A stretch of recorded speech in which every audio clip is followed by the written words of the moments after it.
वाहिगुरू जी का खालसा वाहिगुरू जी की फतेह। दास इंद्रजीत सिंह मैंबर पाकिस्तान सिख गुरुद्वारा प्रबंधक कमेटी अज जो साका ननकाना साहब की 100 साला शताब्दी मनाने लई भारत तो संगतां आणियां सन, उन्होंने कल शाम भारत सरकार ने एक चिट्ठी लिख के संगतां नूं पाकिस्तान आने तो रोक दिता गया। मैं समझदा ये भारत सरकार की हमेशा की तरह फिर हट धर्मी हुई है। जिस तरीके नाल साडे कोल बहुत वड्डी मिसाल गुरुद्वारा दरबार साहब श्री करतारपुर साहब है, जो कि पिछले लंबे समय तो पाकिस्तान सरकार ने सिख संगतां वास्ते खोलिया होया, लेकिन उधरों संगतां नहीं आ रही।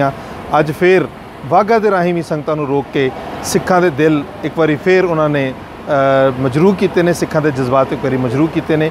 साका ननकाना साहब अज तो 100 साल पहले गुरुद्वारा दरबार साहब श्री ननकाना साहब जो कि प्रकाश स्थान है श्री गुरु नानक देव जी महाराज का, जो कि हिंदू महंता नारायण दास ने अपने कब्जे च लिया होया सी। उत्थे सिख धर्म दियां कोई भी इबादत नहीं सी होंदियां, बल्कि उत्थे उन्हें मुख्तलिफ किस्म दियां गलत मनफी जिहड़ियां हरकत तो सकनात सन वो होंदियां सन।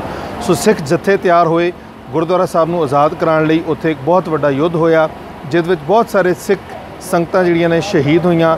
भाई लक्ष्मण सिंह जी जो इस पूरे जत्थे की नुमाइंदगी कर रहे सन, उन्हां नूं जिंदा झुंड दे नाल लटका के जिंदा शहीद किया गया सी। भाई दलीप सिंह जी नूं उत्थे शहीद किया गया सी और उन्हां दे नाल बहुत सारे सैकड़ा जिहड़े सिंह श्रद्धालु सन उन्होंने उत्थे शहीद किया गया सी और शहादतां पाते हुए गुरुद्वारा साहब श्री ननकाना साहब नूं आज़ाद कराया सी।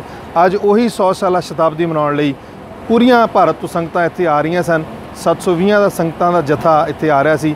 अज फिर उस तरीके नाल निराणु महंत की सूरत दे विच फिर अज भारत सरकार ने उस तरीके का जिहड़ा अपना एक दूसरा चेहरा जिहड़ा विखाया और संगतां नूं उत्थों आउण तो जिहड़ा रोकिया गया है। असीं समझते हैं कि आने वाले समय दे विच ना सिर्फ असीं साका ननकाना साहब मना रहे होंगे, बल्कि 18 फरवरी का भी साका मना रहे होंगे कि भारत सरकार ने किस तरीके नाल सिख संगतां नूं, सिख जथेबंदियां नूं, सिख जिहड़ा जत्था इत्थे ननकाना साहब की धरती ते आके दर्शन करने वास्ते आ रहा सी उन्होंने रोकिया गया है। सो इन्हीं ही लफ्ज़ों के नाल आप जी को इजाज़त मंगांगा। वाहिगुरू जी का खालसा वाहिगुरू जी की फतेह।